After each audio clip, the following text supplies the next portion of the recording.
All right, let's dive into something that's really at the heart of machine learning. How does a machine actually learn to tell two things apart? It's a huge question, and it turns out there are two fundamental ways to go about it. One way is to just draw a simple line between them. The other way is to learn their entire story. So let's frame this with a classic example. Imagine you have a ton of pictures, and you need a machine to figure out which ones are cats and which ones are dogs. Now, for you and me, that's a piece of cake, right? But for a machine, it's a massive challenge. I mean, where does it even start to learn the difference between all those different kinds of fluffy? And this is where we get these two big ideas, these two philosophies. First up, you've got the discriminative way. This one is super direct, it's focused. It really only cares about one thing, finding the simplest possible dividing line between the cats and the dogs. But then, there's the generative way. And this one is way more ambitious.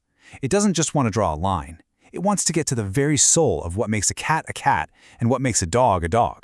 It literally wants to learn their complete stories. For our journey today, we're actually going to follow that more ambitious path. We're going to dive headfirst into the generative story. Why? Because its grand vision leads us to this fascinating, almost impossible problem. And, lucky for us, an incredibly clever solution. So, how does a generative model actually think? Well, it's kind of like a two-step dance. First, it decides which category it wants to think about. Step 1. Let's say it picks cat. Then, using the story it's learned about what cats are like, it tries to create a brand new cat from scratch, feature by feature. And that's the key right there. This ability to generate something new is exactly where these models get their name.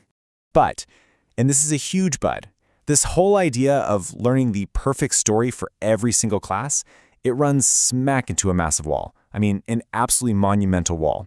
It's a problem so famous in machine learning, it's got its own dramatic name, the curse of dimensionality. Just think about it for a second.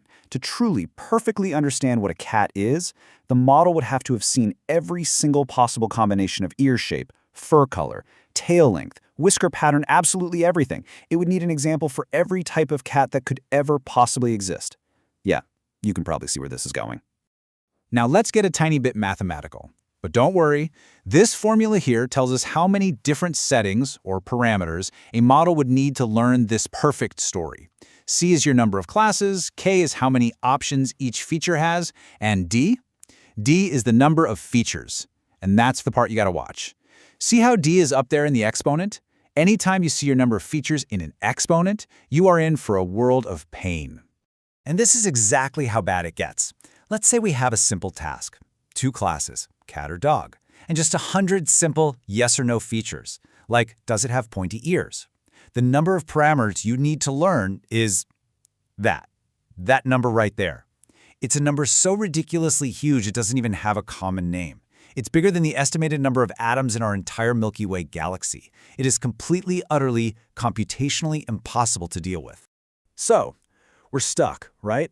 If trying to learn the full perfect story leads to these impossible calculations, how on earth could we ever use this powerful generative approach?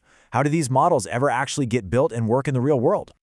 Well, it turns out there's a shortcut. A beautiful, almost embarrassingly simple assumption that just slices right through all that complexity. It's an idea that gets called naive, but trust me, in reality, it's nothing short of brilliant. And here is that big idea, class conditional independence. Now, that's a fancy name, I know, but the concept is super simple. The model makes a really bold assumption. It says, you know what, within a single class, like cat, we're just going to pretend that all the features are totally independent of each other. So instead of trying to learn the super complex relationship between pointy ears and whiskers and a long tail all at once, it just learns the story of pointy ears all by itself. Then it learns the story of whiskers, and so on. It breaks the problem down. So let's see what that one little assumption does to the math. Just look at the difference. On the left, there's our old enemy, that exponential formula with the D up in the exponent just waiting to explode. And on the right, with our naive assumption, look at that. D comes down from the clouds and just becomes a simple multiplier. We've completely tamed the beast. We turned an exponential nightmare into a simple, manageable linear problem. So what does this actually mean for our problem with 100 features? Well, instead of that number, the number of atoms in the galaxy, 1, the parameters we need to learn suddenly collapses to just 201. That's it. From a number so big we can't even say it, all the way down to 201.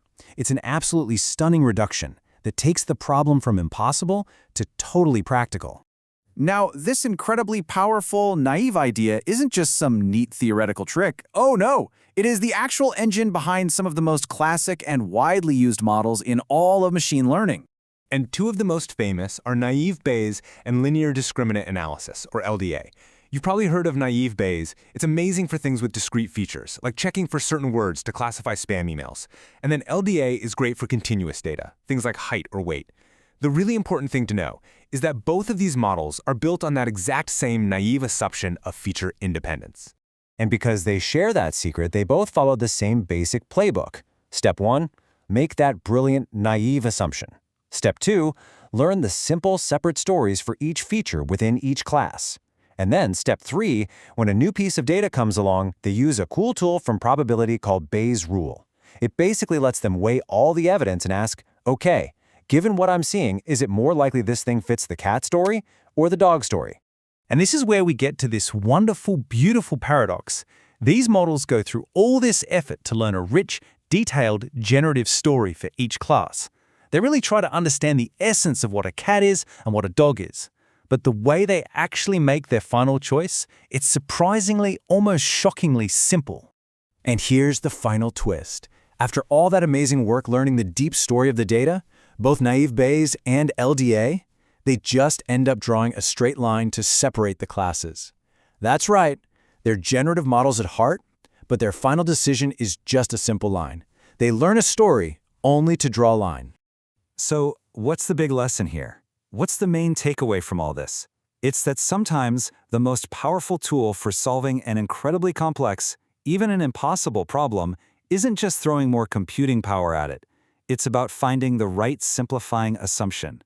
That one little naive shortcut turned an astronomical problem into an elegant, effective, and practical solution that people still use every single day.